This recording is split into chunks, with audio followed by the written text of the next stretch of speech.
15 अगस्त की मेघालय में जो हिंसा हुई उसको लेकर कांग्रेस केंद्र और राज्य दोनों में राज्य सरकार और केंद्र सरकार पर हमलावर बनी हुई है, जहां कांग्रेस नेता रणदीप सुरजेवाला ने मेघालय का जिक्र कर उसके ताजा हालातों की तुलना अफगानिस्तान से कर दी है।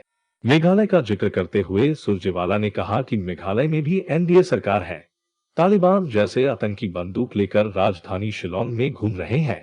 स्वतंत्रता दिवस पर वहां कर्फ्यू लगा था, इंटरनेट बंद किया गया, राज्यपाल के काफिले पर हमला हुआ, तब मोदी सरकार गृह मंत्री कहां थे? दूसरा पहलू, एक और उत्तर पूर्व के प्रांत जो मेघालय में जो हुआ और जो हो रहा है वो इससे भी ज्यादा खतरनाक है। और मेघालय में भी north eastern democratic alliance NDA BJP का हिस्सा है। पूरे देश ने देखा, टेलीविजन ने नहीं दिखाया वो अलग बात है, पर पूरे देश ने देखा कि किस प्रकार से AK-47 और बंदूकें हाथ में लेकर मेघालय की राजधानी शिलोंग के अंदर तालिबान जैसे काले झंडे लेकर, मुंह पर काले कपड़े पहनकर, उग्रवादी बंदूकें दिखाते हुए शिलोंग राजधानी के एक कोने से दूसरे कोने तक गए, पर किसी ने उन्हें रोका नहीं। मेघालय के मुख्यमंत्री के निवास पर पेट्रोल बम फेंके गए। मेघालय में स्वतंत्रता दिवस के ऐन मौके पर 98 घंटे का कर्फ्यू लगाना पड़ा। शिलोंग में इंटरनेट सेवाएं बंद करनी पड़ी। गृह मंत्री ने इस्तीफा दे दिया और इसके बावजूद भी मोदी सरकार चुप है। और कल क्या हुआ 17 अगस्त 2021 को, जब मेघालय के गवर्नर, जो भारत सरकार की अथॉरिटी के सबसे बड़े चिन्ह हैं, जब वो वापस आ रहे थे तो उनकी गाड़ियों पर भी, उनके कारकेड पर भी, कॉन्वॉय पर भी पत्थर बरसाए गए। पर मोदी सरकार कहां है? देश के गृह मंत्री कहां गुम हैं? क्या कारण है कि श्री नरेंद्र मोदी और श्री अमित शाह एक शब्द भी कहने से इनकार कर रहे हैं? क्या यह संवैधानिक ढांचे का क्षीण बीण हो जाना नहीं है, टूट जाना नहीं है? क्या देश के अंदर ऐसे हालात बन जाएंगे कि गवर्नर सड़क पर सफर नहीं कर सकते, उन पर पत्थर बरसाए जाएंगे और मुख्यमंत्री के निवास पर पेट्रोल बम फेंके जाएंगे, गृह मंत्री को इस्तीफा देना पड़ेगा, 98 घंटे का कर्फ्यू लगाना पड़ेगा और मिलिटेंट्स जो हैं वो प्रदेश की राजधानी में AK-47 दिखाते हुए, लहराते हुए एक कोने से दूसरे कोने जाएंगे? और ये छदम राष्ट्रवादियों की सरकार है।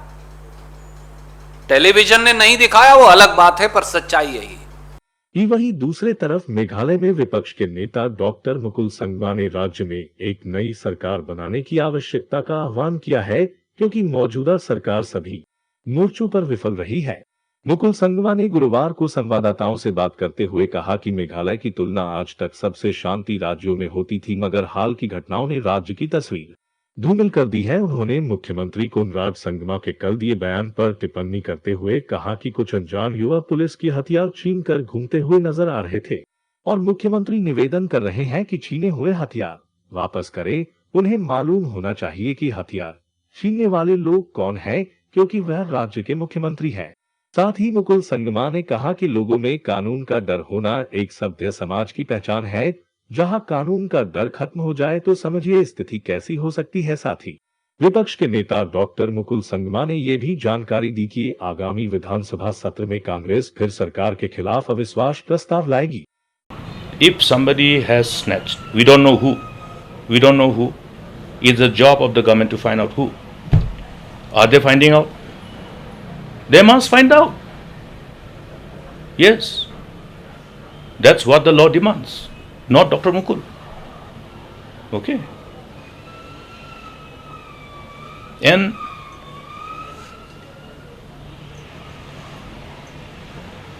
what is surprising is that The Chief Minister is begging to get back the arms. It is his job to know where the arms have gone.